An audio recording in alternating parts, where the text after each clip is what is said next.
Welcome back to Cancer Out Loud podcast. My name is Laurie Feingold, and I am here with Briana, whose younger brother was diagnosed with terminal brain cancer a few years ago. Briana came to Cancer Care after her brother died, and she's here to tell you a little bit about her journey.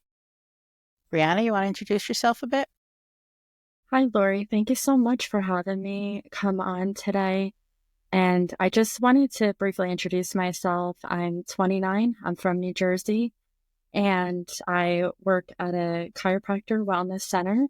I went to school for exercise science, and May of 2023, my life had changed forever. I had lost my brother due to a rare form of a terminal brain cancer, and I came to Cancer Care to seek therapy as I definitely needed the help as I went through such a traumatic loss. What was it like when your brother first got diagnosed and seeing him day to day? When he got first diagnosed, it was all shocking news to my family and I. We didn't know what to expect.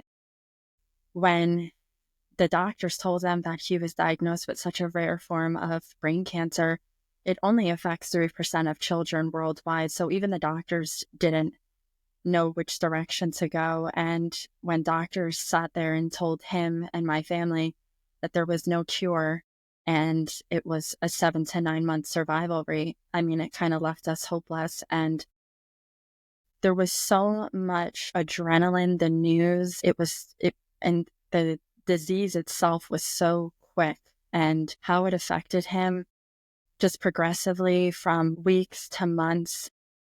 I mean, it was just an aggressive form of brain cancer. Briana, when he was diagnosed, where were you in your life? So 4 months prior to his diagnosis, I was out living my life with a significant other at the time. And we had went through a separation, and I came back home, and it was right around Thanksgiving time of 2021. And 2.5 weeks later, something wasn't right with my brother. He was getting up every morning, getting sick.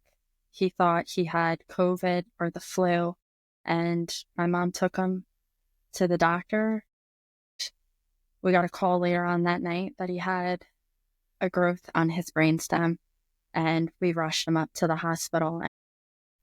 December 9th of 2021 was where his cancer journey began. That's also where your cancer journey began. Do you want to share a little bit about that, or about how his journey and death affected you? Yeah, absolutely. Growing up with someone from your childhood, seeing him in diapers and growing up, and I never in my entire life would have thought that my brother was going to be diagnosed with a brain cancer that was terminal. I always thought there was cures and there was treatments, and you get diagnosed with cancer and you'll be cancer free. Well, that wasn't the case for my brother, and I never really acclimated to the situation and his diagnosis. For almost 2 years, I had to just live and try to be on survival mode, just like my brother. And it's not unusual not to have time to process it when you're trying to live day to day and manage and take care of somebody and emotionally deal with the situation. So after he died, how did his death affect you? It affected me in a way where I didn't know how to navigate life again. I felt completely lost. I felt extremely empty. And I had many feelings of depression, suicidal, anxiety. And I didn't want to live because my brother didn't have a fighting chance. And I knew that he wasn't going to be here forever because I knew he was terminal. but that word terminal, just, I couldn't process it. And reality didn't start to hit in until the times and the days got closer to his passing. And the day that he passed, it all felt like a blur. And that's pretty common. And so after that, what did you do with all those feelings and all that emotion? To be honest with you, I found myself going into a very dark place, a very dark place. I didn't want to live anymore. I had difficulty eating. I isolated. I didn't want to leave my house. I stopped working, and I developed so many different health issues that affected me. And I came across cancer care, and I sought help because I knew that if I was going to keep going down the direction that I was going in, it wasn't the direction that would benefit me long term. As I started going through counseling, and a year later, I realized how much guidance, help, education on grief, on myself, how to process all these emotions, and how important it really was. So you mentioned a year down the road. Tell us a little bit about how you felt when you first came and after the first couple of sessions, and what life was like for you after you started to get some support. When I first came to cancer care, I knew I was at a really low place in my life, but I didn't want to accept that completely and fully. I just always said to myself, I'll be strong enough to get through it, and it'll just take one day at a time. But for me, I went through such a loss that was traumatic, and I visually saw that every single day, that when I came to therapy, I didn't even realize how much there was to understand and know about grief. And I was at a very low point where I did not want to even go forward in my own personal life. So what did you start to learn about grief? I learned how grief can affect you emotionally, physically, spiritually.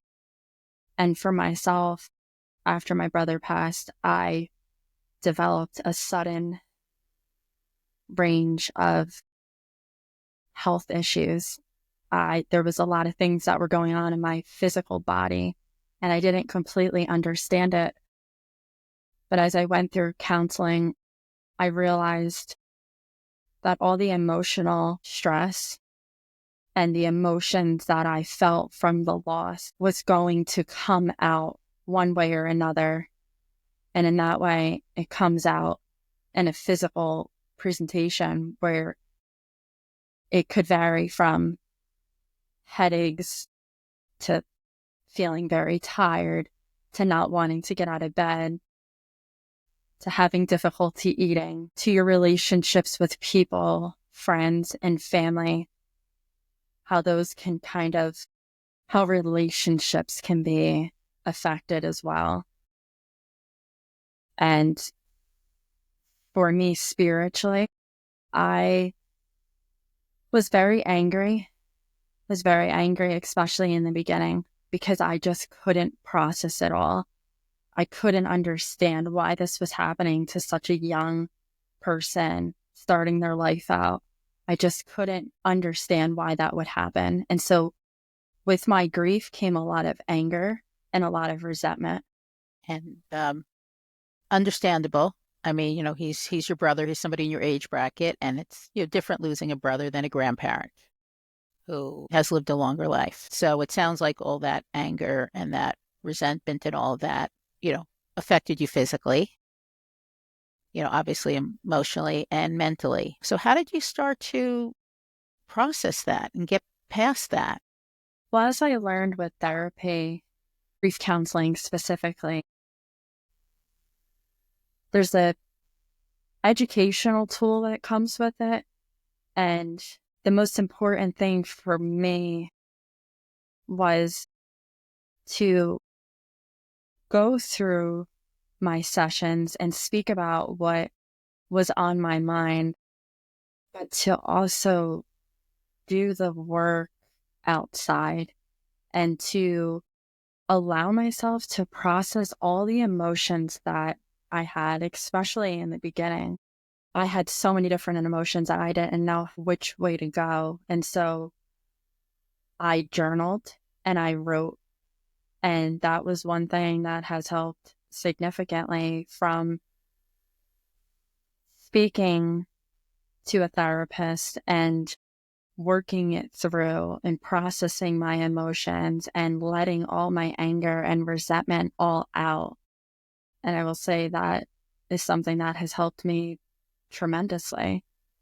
And for a while, it was hard to actually accept that I was struggling, to accept that I was at a really low place in my life. But I think the only way for me to move forward with my healing journey was to feel every single emotion.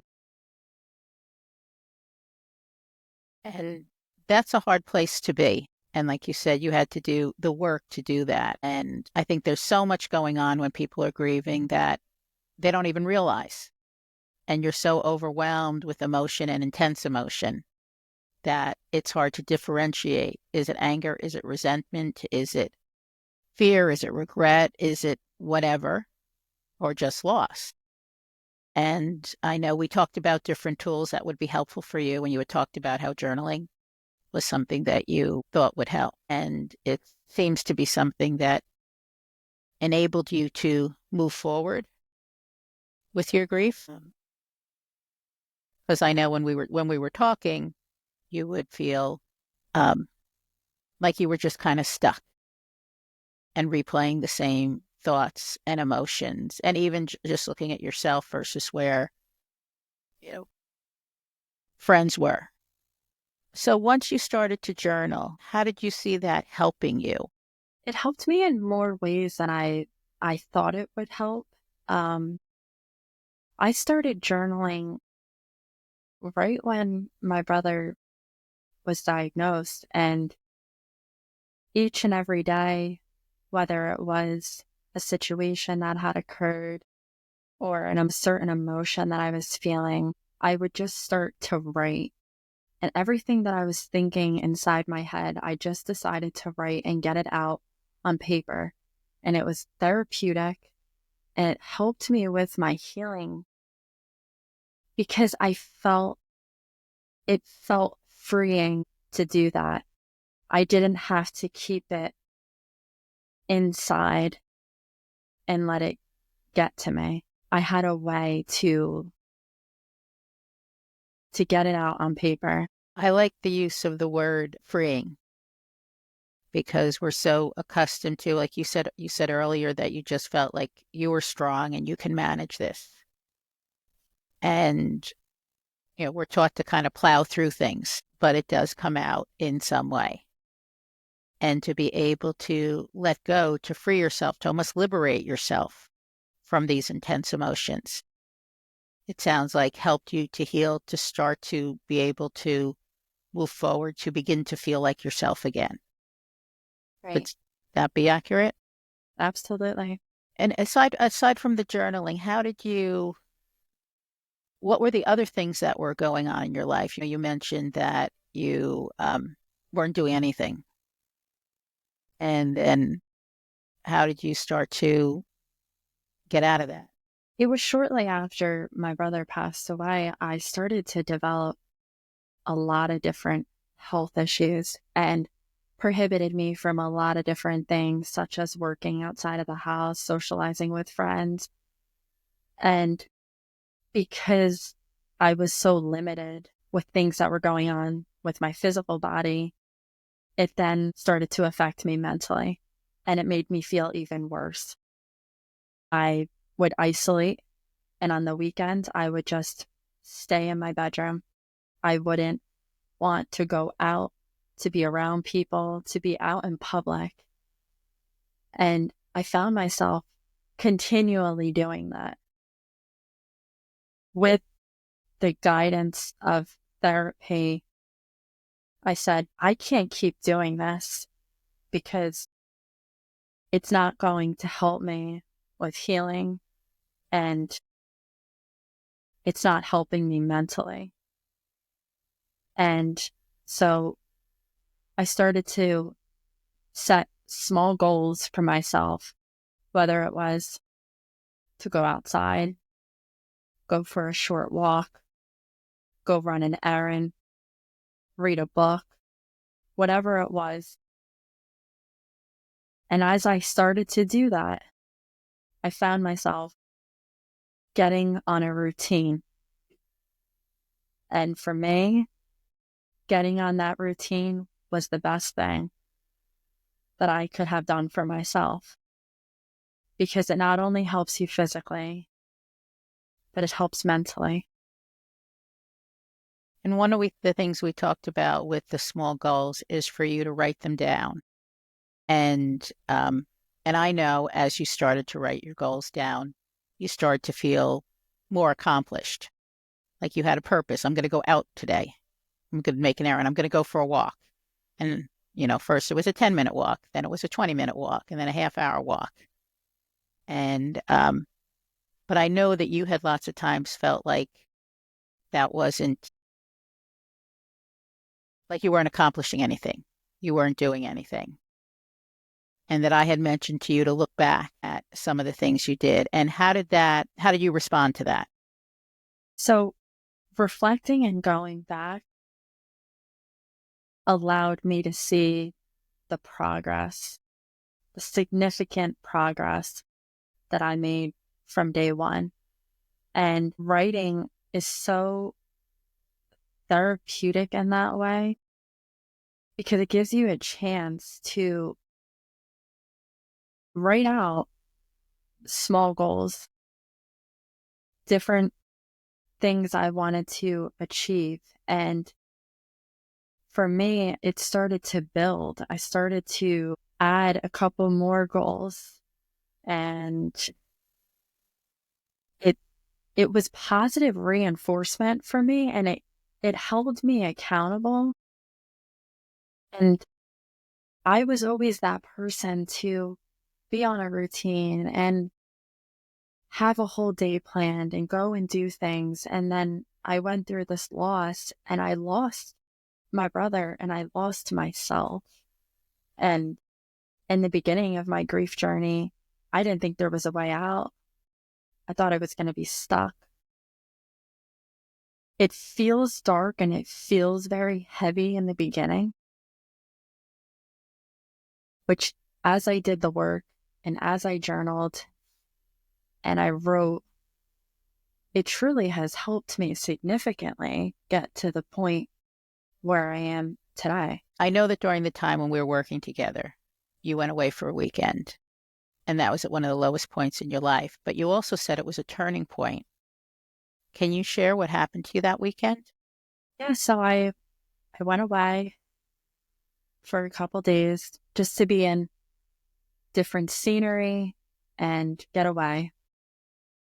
And at that point in my life, I didn't know where I was going career-wise. I didn't know where I was just going with myself.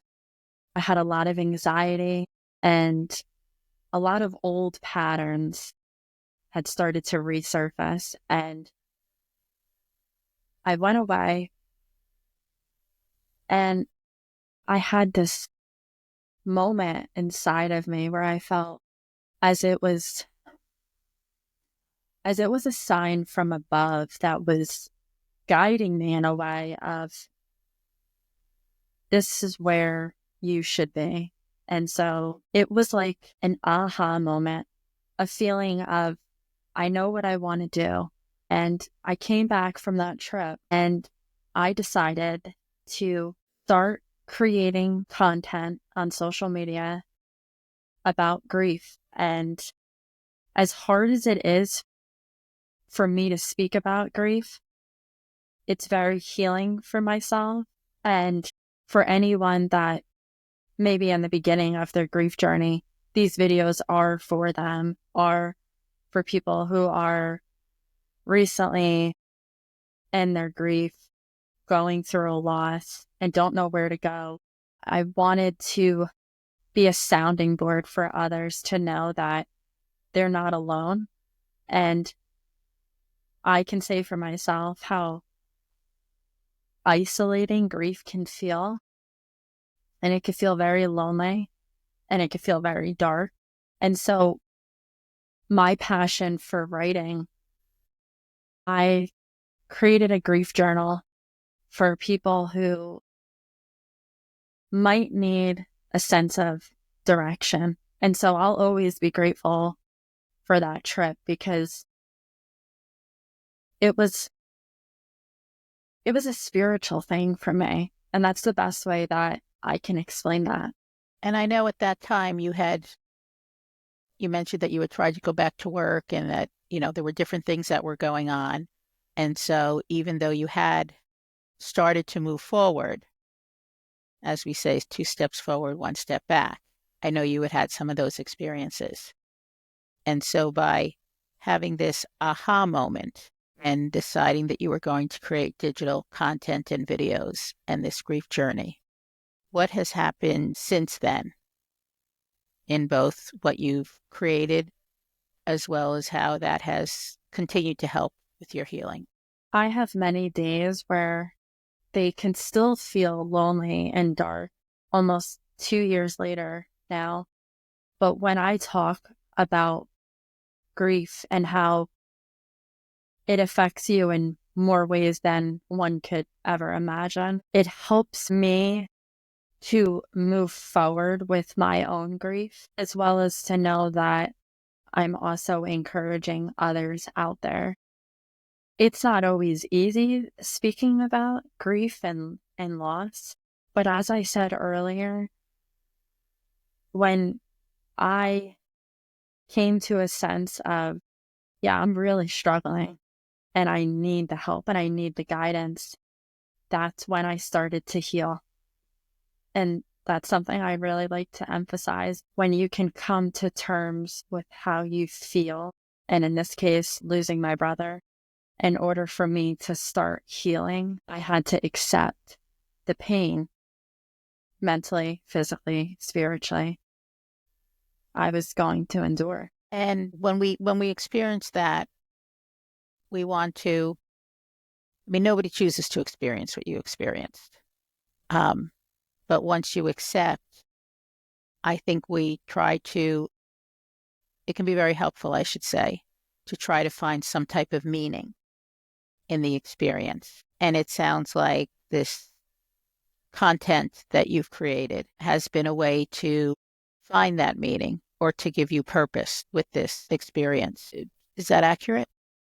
Absolutely. For me, when I started to create this content, it was a way for me to keep my brother's memory still alive by speaking about grief and going through a loss.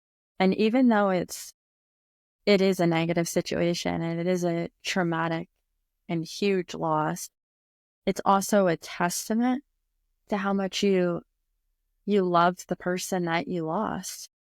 It, in listening to you, it seems like, as you mentioned, a way of honoring your brother. And having had this experience, how you can pass on what you learned, particularly to other young adults, because we have talked about that the finding support for young adults is not so easy because it's not a common experience. So by taking everything that you've experienced, that you've learned in your journey, and putting it out there to share with others and being straightforward, like you said, telling people it's not easy and not trying to minimize any of what you've gone through is a way to keep your brother alive going forward. And, Absolutely. you know, that's, That's quite admirable, I would say. So if you had, one thing that you want to tell others who have gone through a loss like this, what would you tell them? I would say it's going to hurt. The pain is excruciating, but taking small steps going forward in the right direction will lead you to finding your purpose again in life and to feel all those feelings: happy, sad, depressed, anxious, and so much more. It's important to allow yourself to feel those emotions that you feel, to give yourself love, to give yourself patience, and to give yourself grace during those times, because there is no one fix after you lose a loved one or any loss for that matter. So be gentle and be kind to yourself. For me, as I mentioned earlier, when I was at the lowest part of my life and I didn't know where I was going career-wise or just where life was going to take me in general, I prayed about it. And I feel as though God has directed me to where I am now. And I've learned so much about grief that I feel I can be a strong advocate for others who have gone through a loss. And yes, it can feel negative and dark and scary. But as you mentioned, Laurie, there is signs of joy and there are glimmers of hope. It might not be all the time, but you'll see that.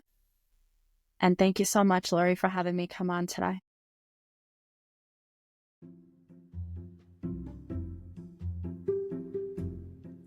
Thanks for tuning in to Cancer Out Loud, the Cancer Care podcast.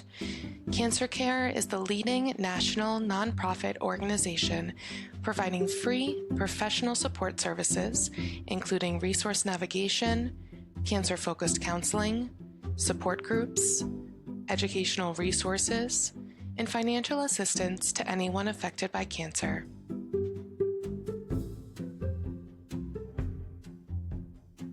You can visit us online at cancercare.org or call our toll-free Hope line at 800-813-HOPE. That's 800-813-4673 to speak with a master's prepared oncology social worker.